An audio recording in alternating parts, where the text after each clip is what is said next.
Bonjour à tous, cette vidéo est destinée à vous accompagner dans la saisie des informations de la rubrique Activités. Nous allons remplir pas à pas le soufflet Présentation de l'activité et de la structure.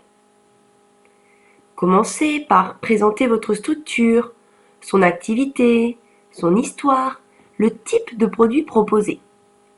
Indiquez ensuite votre secteur d'intervention, c'est-à-dire vos marchés et vos circuits de distribution. Grande distribution, CHR, vente directe, vente en ligne. Expliquez ensuite votre stratégie en France, dans l'Union européenne et à l'export, à destination des pays tiers. Donnez l'organigramme fonctionnel de la structure.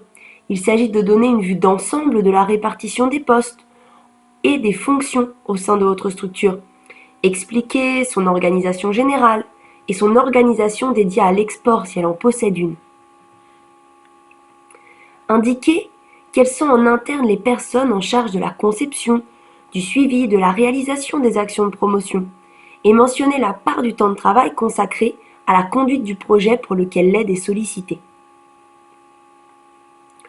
Concernant les moyens commerciaux vis-à-vis du pays cible, vous devez expliquer si vous disposez d'un commercial export spécifique au pays des marchés, ou bien si vous disposez de représentants de votre entité, d'un bureau commercial, de réseau de distribution, d'importateurs dans le pays visé. Ensuite, si vous avez recours à d'éventuels prestataires ou intervenants extérieurs pour les actions du programme, vous devez expliquer votre stratégie de sous-traitance et le type d'action déléguée. Par exemple, si vous avez recours à une agence de communication, vous devez expliquer que c'est pour mettre en place une stratégie dédiée au marché chinois. Soyez le plus précis possible dans vos réponses. Si vous souhaitez les agrémenter de graphiques ou autres illustrations, nous vous invitons à les fournir dans la rubrique 4, Justificatif. Juste ici, comme vous pouvez le voir à l'écran.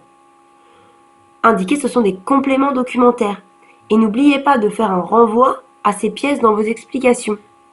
L'objectif de ce soufflet est réellement de s'assurer que les bénéficiaires disposent des capacités techniques pour faire face aux contraintes des échanges avec les pays tiers. Vous devez montrer que vous disposez des ressources nécessaires pour que l'action soit mise en œuvre de la manière la plus efficace possible.